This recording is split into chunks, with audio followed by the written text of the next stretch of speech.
তাহলে আজকে আমরা ইংরেজি ক্লাসে কি হবে ডায়লগ শিখবো আমরা কি ডায়লগ মানে পেশেন্ট এবং ডক্টরে ঠিক আছে আমরা ডাক্তারের কাছে গেলে কিভাবে কনভারসেশন করবো ইংরেজিতে সেটা আজকে ডায়লগ আকারে আমরা শিখবো ঠিক আছে রিপিট আফটার মি আমাদের ফোকাসটা থাকবে দিকে ঠিক আছে look at the book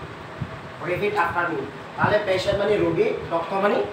doctor ঠিক আছে এই দুইটা তো আপনারা পারবেন ঠিক আছে তাহলে আমরা ডাক্তারের কাছে যাওয়ার পর প্রথমে কি বলি আমরা স্যারের কাছে আসলে মে আই কামিং স্যার আমি কি আসতে পারি স্যার ঠিক আছে তাহলে মে আই কামিং স্যারের বাংলা কি হবে এটা সবাই জানেন আমি ভেঙে বলতেছি না ঠিক আছে অক্সিলিয়ারি ভার্বগুলো যখন সামনে চলে আসবে আমি স্যার ওয়াজ হইয়া এগুলোর অর্থ কি হবে এগুলোর অর্থ কি হবে তাহলে মে আই কামিং স্যার আমি কি আসতে পারি স্যার এরপরে কি বলছে ডক্টর ইয়েস কামিং ভেতর আসো ইয়েস মানে হ্যাঁ ঠিক আছে যদি ইয়েস বা নো দ্বারা কোনো কোশ্চেন করা হয় ডেফিনেটলি আপনাকে কমা ইউজ করতে হবে মনে রাখবেন এটা ট্যাগ কোশ্চেনের পড়া আমি আপনাদেরকে বলে দিচ্ছি আর কি তাহলে ডক্টর তো কি বলছে ইয়েস কামিং ভেতর আসো এন্ড সিট ডাউন এবং বসে পড়ো কথা ক্লিয়ার প্রথমে আমরা বলছি মাই কামিং স্যার আমি কি ভেতর আসতে পারি ডক্টর বলতেছে ইয়েস কামিং ভেতর আসো এন্ড সিট ডাউন এবং বসে পড়ো এখন ক্লিয়ার এরপর আসছে কি দেখো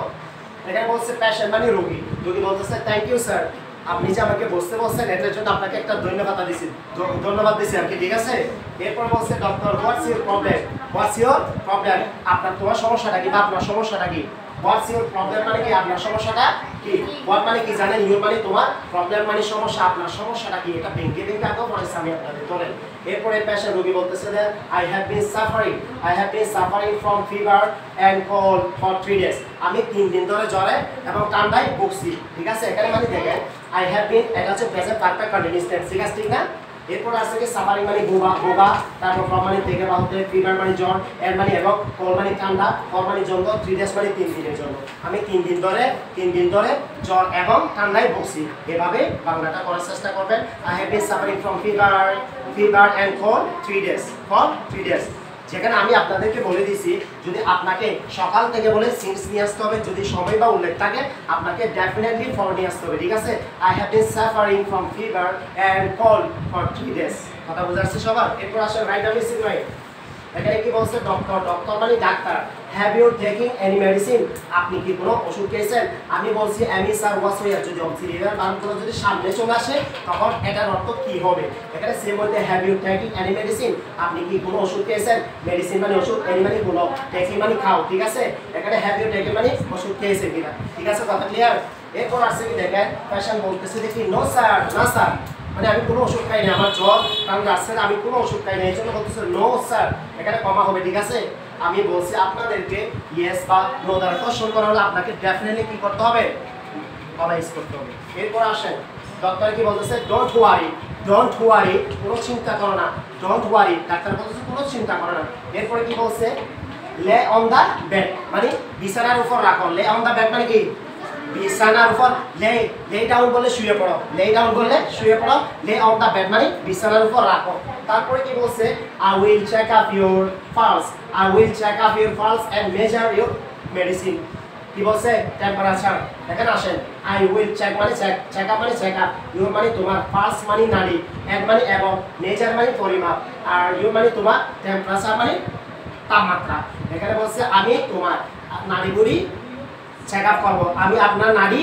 চেক আপ করবো এখানে বলছে I will check up your pulse মানে আমি আপনার নাড়ি চেক আপ করবো এবং পরিমাপ এবং তাপমাত্রা পরিমাপ করবো এবং তাপমাত্রা কি করবো এই দেখো মেজার মানে পরিমাপ ইউর মানে তোমার টেম্পারেচার মানে তাপমাত্রা আমি আপনার তাপমাত্রা পরিমাপ করবো এরপরে কি বলছে দেখেন পেশেন্ট ওকে স্যার ঠিক আছে ওকে স্যার মানে কি ঠিক আছে এরপরে বলছে doctor your pulse and temperature is high এখানে আবারই বলতেছি your pulse and temperature is high মানে ডক্টর বলতেছে যে আপনার তাপমাত্রা অনেক বেশি বা উচ্চ ঠিক আছে বেশি হয়ে গেছে এরপরে কি বলছে দেখেন সবাই এরপরে write a missing line I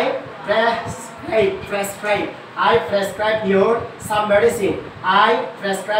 medicine আমি আপনাকে কিছু ওষুধ লিখে দিচ্ছি তাহলে আই মানে আমি প্রেসক্রাইব মানে লিখে দিচ্ছি আর ইউ মানে তোমার সাম মানে কিছু মেডিসিন মানে মেডিসিন আমি আপনাকে কিছু ওষুধ লিখে দিচ্ছি এরপরে কি বলছে টেক দ্য মেডিসিন টাইমলি ওষুধগুলো সময় মতো খাবেন এখানে মেডিসিন মানে মেডিসিন আর টাইম মানে সময় মতো এখানে বলছে টেক দ্য মেডিসিন টাইমলি সময় মতো ওষুধগুলো খাবেন এরপরে কি বলছে আই